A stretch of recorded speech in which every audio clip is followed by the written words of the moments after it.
నాకున్న నాలెడ్జ్లో చాలా మంచి ఫోటోగ్రాఫర్ తన పేరేంటి వెంకట్ గారు. అలాగే మ్యూజిక్ బ్యాక్గ్రౌండ్ స్కోర్ అయితే అసలు ఆ దండోరా అనేది అయితే బీజిఎం అయితే అద్దరిపోయిందండి. ఫస్ట్ నేను అదే విన్నాను. నాకు టీజర్ కన్నా అది చాలా బాగా నచ్చిందని చెప్పాను. వాస్తవంగా నేను అన్నది అది చాలా బాగా నచ్చిందని. అందరూ బాగా పనిచేశారండి ఈ సినిమాకి. మీ అందరి సహకారంతో ఈ సినిమా డిసెంబర్ కదా, ఏంటో ఆకలి అవుతుంది, డిసెంబర్ 25th రిలీజ్ అవుతుందండి. ప్లీజ్ మీ అందరికీ నచ్చుతుంది ఈ సినిమా. థియేటర్స్కి రండి. ఆడెవడో ఒకడు ఉన్నాడు, వాడు వెళ్ళిపోయాడు. వాడికి ఏదో ప్రెస్ మీట్ పెట్టారంట అక్కడ. వాడేంటండి బాబు అంటే వాడికి ఏదో బాధ, ఏదో కసి, వాడికి పోనీ కసి మొత్తాన్ని పట్టేశారు అబ్బాయిని. కానీ మంచి పనికి వాడుకోవాలని కోరుకుంటున్నా. అబ్బాయి అంత మంచి హ్యాకర్ అని విన్నాను. ఆడు దేశానికి ఉపయోగపడే మనిషిగా తయారైతే బాగుంటుంది. కనీసం ఇక్కడి నుంచి మారైనా సరే.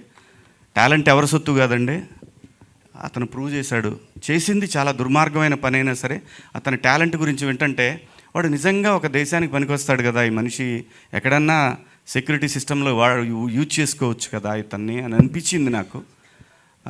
కానీ తెలిసి తెలియని వయసు, ఖచ్చితంగా ఏదో డబ్బు లేని తనం ఇవన్నీ వెంటబడి అతని మైండ్లో ఇలాంటి ఒక ఆలోచన వచ్చి చాలామందికి ఇబ్బంది పెట్టాడు.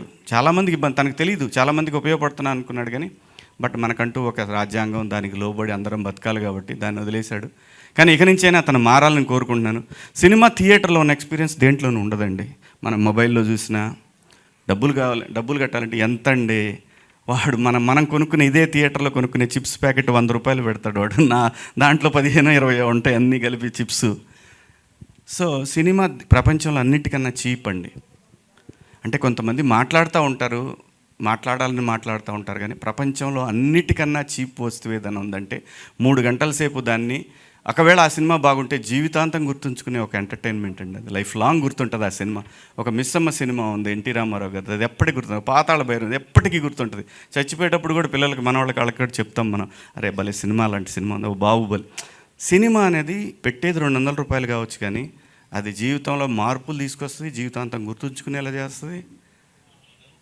ప్లీజ్ థియేటర్కి రండి, థియేటర్లో చూడండి. బాగుంటేనే చూడండి, బాగాలేకపోతే ఎవడు మనం చెప్పినా చూడరు పెట్టరు. థియేటర్ ఎక్స్పీరియన్స్ దేంట్లోనూ రాదండి. ప్లీజ్ దయచేసి ఇంకా పైరసీ వద్దు, చూడొద్దు. దాంట్లో ఏముంటుంది, తిట్టుకుంటా చూసుకోవడం తప్పితే వినపడదు. మళ్ళీ వాడిని పెట్టినోడిని తిడతా, ఈ ఎదవ మరీ పెట్టినాడు కనీసం సౌండ్తో పెట్టలేదని వాడిని తిడతాం, రకరకాల ప్రాబ్లమ్స్ అన్నీ. సో ప్లీజ్ అండి, పైరసీని ఎంకరేజ్ చేయొద్దు. ఇది సినిమాకి చాలామంది పనిచేస్తారు కాబట్టి వాళ్ళ జీవితాలు, అందరి జీవితాలు ఉంటాయి. ఒక్కొక్కళ్ళం ఒక్కొక్క పనిలో పడి బతుకుతూ ఉంటాం. ఎవరి బతుకు కూడా పాడవకూడదు. సో అని నేను ఒక దండోరా వేస్తున్నాను. ప్లీజ్ దయచేసి ఇలాంటివి ఏమి ఎంకరేజ్ చేయకండి ప్లీజ్. థ్యాంక్ యూ అండి, థ్యాంక్ యూ. ఇంత మంచి అవకాశం ఇచ్చినందుకు మీ అందరికీ కృతజ్ఞతలు. ఇంతసేపు మిమ్మల్ని అందరినీ వెయిట్ చేయించినందుకు మీ అందరికీ సారీ అండి, జర్నలిస్టులు అందరికీ కూడా sorry. Thank you so much. Thank you Shivaji గారు, థ్యాంక్ యూ సో మచ్.